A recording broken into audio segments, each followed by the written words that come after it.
Before we step into today's story, pause for just a moment.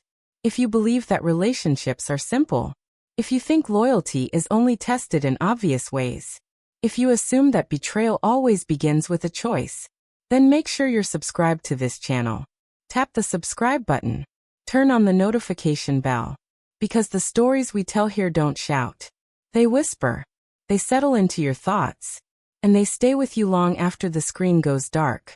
Today's story isn't about cheating. It isn't about villains or heroes. It's about the quiet spaces between people. The moments no one warns you about. The kind of moments that don't explode, but shift everything. Stay with me. Because this story doesn't rush. And neither should you. Anna had always believed happiness came in predictable shapes. A safe home. Familiar routines. A husband who never raised his voice and never broke a promise. From the outside, her life looked complete, almost enviable. A marriage built on reliability. Days that followed a rhythm. Nights that ended without conflict. Michael, her husband, was the kind of man people trusted instantly. He woke up early, every morning without complaint. He ironed his shirts with care, as if precision itself was a form of respect. Bills were paid ahead of time. Appointments were remembered. Birthdays, anniversaries, small details, nothing slipped past him. Every morning, without fail, he kissed Anna's forehead before leaving for work. Every evening, he asked how her day had been. Even when exhausted. Even when distracted. Michael was not dramatic. He was dependable. And Anna admired him for that. She respected him. She cared for him. She knew, without question, that he would never hurt her intentionally.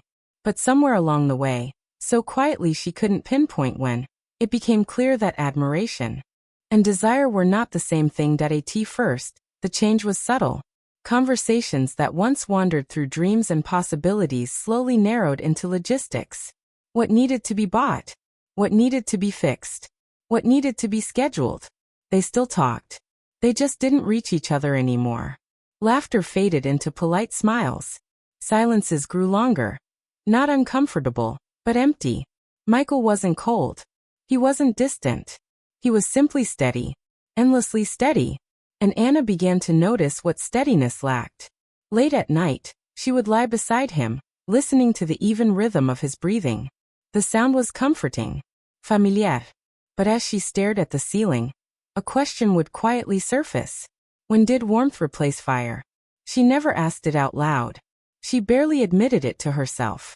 Instead, it showed up in small, almost embarrassing ways. She lingered in front of the mirror longer than necessary. Ran her fingers over her own arm, her waist, checking, almost unconsciously, whether she still felt alive. She tried to remember the way Michael used to look at her. As if the room faded when she entered. She wasn't unhappy. That was the hardest part. She was simply unfulfilled. And admitting that felt like a betrayal of its OW. It was a quiet Friday evening when Michael mentioned it. They were finishing dinner. Nothing special.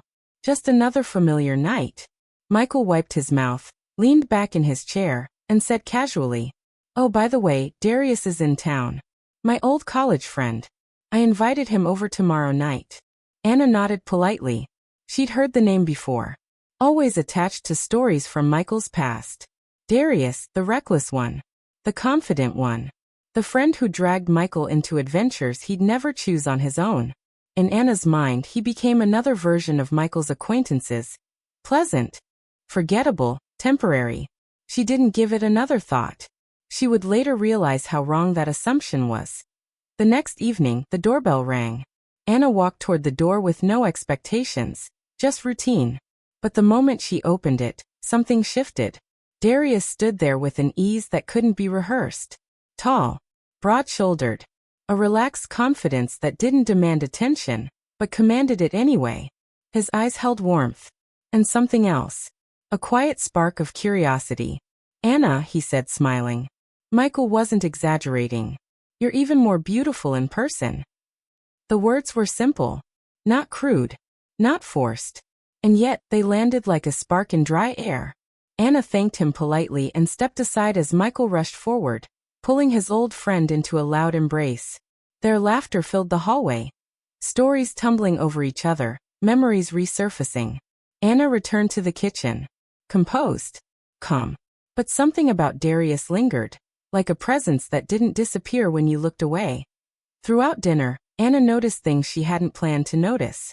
The way Darius listened, truly listened, when she spoke. The way his gaze followed her movements without being intrusive. The way he seemed aware of her in a room where Michael barely noticed details anymore. When she placed dishes on the table, his attention lingered. When she laughed, his smile responded instantly. Once, their hands brushed as they reached for the same plate. The contact was brief. Accidental. But Anna felt it, sharp and sudden. Michael didn't. He was too busy reliving college stories, animated in a way she hadn't seen in months. And that realization unsettled her more than the touch itself.